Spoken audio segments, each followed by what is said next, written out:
યાર આખો દિવસ થોડી કોમેડી હોય, અમને પણ સુખ શાંતિ તો જોઈએ ને. માઉન્ટેન્સની ઠંડક અને બહારના દેશનું AQI તમને મળી શકે છે અમદાવાદથી માત્ર 35 કિલોમીટર દૂર થોડ બાજુ.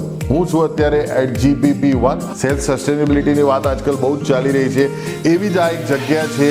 ભવિષ્યની અંદર એવું થવાનું જ છે કે તમે અને તમારા પરિવારવાળા ટેકનોલોજીથી ત્રસ્ત થઈ જશે, એટલે કોન્ક્રીટ જંગલથી દૂર જઈને તમને એક સરસ મજાનું ઘર મળે એવી ઈચ્છા ધરાવશો. એટલા જ માટે જે છે એ હું કહીશ. આજે જોવા જઉં છું GPP1. તમે પણ મારી સાથે આવો અને તમને પણ સાથે દેખાડું છું.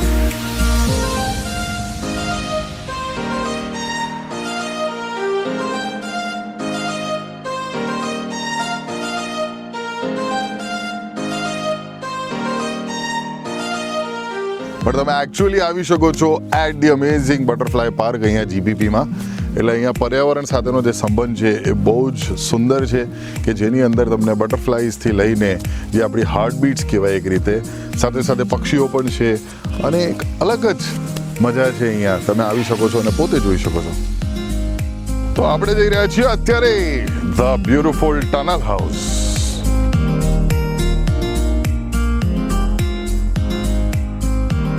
મસ્ત મજાનું ટનલ હાઉસ છે જે એડ ઓન તરીકે તમે તમારા વિલામાં પણ ઇન્સ્ટોલ કરાવી શકો છો.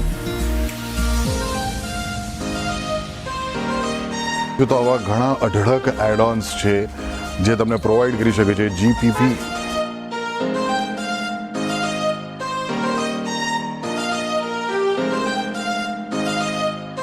સરસ મજાના વ્યૂ સાથે તમારી ડાબી બાજુ સ્વિમિંગ પુલ, તમારી જમણી બાજુએ લેક, પાછળ ગ્રીન હાઉસ. પર્યાવરણ અને નેચરની વચ્ચોવચ્ચ તમે માણી શકો છો સુખ અને શાંતિ.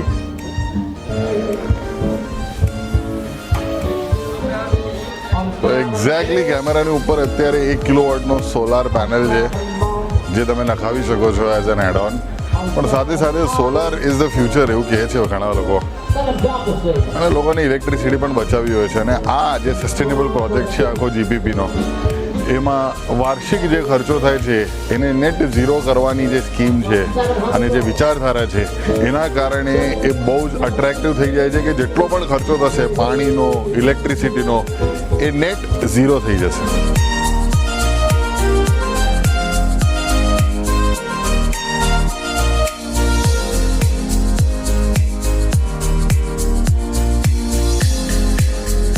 મજાની વાત એ છે કે અહીંયા સરાઉન્ડિંગ્સમાં તમને જેવા પ્લાન્ટેશન જોઈએ તેવા થઈ શકે છે, પણ હું આવું સજેસ્ટ કરીશ. કારણ કે શું છે કે સનલાઇટ જેટલી જરૂરી હોય એટલી જ અંદર આવશે. ગ્લાસીસ પણ એટલા સરસ છે કે 35% હીટ સસ્ટેનેબિલિટી છે અને પ્લસ 65% લાઇટ અંદર આવી શકે છે. એટલે આમ જોવા જઈએ ને તો બહુ બારીકીથી કામ કરવામાં આવ્યું છે.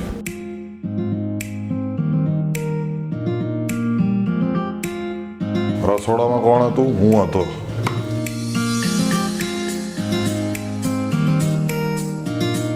એલેક્સા, આ ઘર કેટલાનું છે? હું છે ને કોઈ પણ ઘરને એના બેડરૂમથી જજ કરતો હોઉં છું, અને આ બેડરૂમ તો બહુ જોરદાર છે. આરામ કરવા લાયક છે યાર. સેમ્પલ બનાવે ને એ જ ખરીદવાનું મન થઈ જાય, એટલી સરસ રચના કરી છે અહીંયા GPPએ.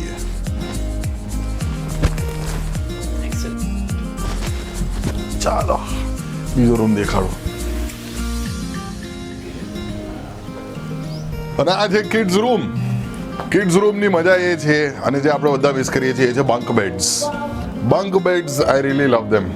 મને એવું થાય છે કે હું એમ પણ છે તે જીવનની અંદર બહુ નસકોરા ખાઉં છું, એના કારણે મારી વાઈફ એવું કહે છે કે પડખું પેલી બાજુ રાખીને સૂઈ જા. તો હું પણ મારા રૂમમાં એવું જ વિચારું છું કે હું પણ બંક બેડ કરાવું. મારી વાઈફ ઉપર ઊંઘશે, હું નીચે ઊંઘીશ. કિડ્સ રૂમ કેમ, even adults can be kids. મસ્તી કરું છું યાર, પણ બહુ સરસ મજાનો અહીંયા કિડ્સ રૂમ છે જ્યાં તમારા બાળકોને રહેવું ગમે, ટાઈમપાસ કરવું ગમે, સરસ મજાની ગેમ્સ રમવી ગમે, અલગ અલગ એક્ટિવિટીઝ કરવી ગમે, એવો સુંદર રૂમ તમે જોઈ શકો છો અહીંયા છે. આ છે ઉપરના માળનો સેમ્પલ ઘરનો સરસ મજાનો બેડરૂમ. અને આ તમે જોઈ શકો છો આખું એક મોડલ બનાવવામાં આવ્યું છે કે તમારું ઘર પોતાનું કેવું દેખાઈ શકે છે. બહુ જ સુંદર અહીંયા ગ્રીન હાઉસ તમે બનાવી શકો છો અને એની અંદર પોતાના જ શાકભાજી ઉગાડીને તમે પોતે જમી શકો છો, ખાવાનું બનાવી શકો છો. ભાઈ હું અત્યારે ઝાડને નથી ભેટી રહ્યો, પણ જીપીપી 1 પર આવશો તો તમને એવું લાગશે કે તમે પર્યાવરણને ભેટી રહ્યા છો. એટલા જ માટે હું કહું છું કે તમારા અને તમારા પરિવાર માટે આ એક બહુ જ સુંદર જગ્યા છે. ભવિષ્યમાં ડેફિનેટલી આ જગ્યા તમને બહુ જ વાલી લાગશે. આપણે કુદરતથી બહુ લે કર્યું છે અને આ એક જગ્યા છે જ્યાં આપણે કુદરતને આપી શકીશું. કેટલા આપવાને, કેટલો ભાવ કેટલો છે?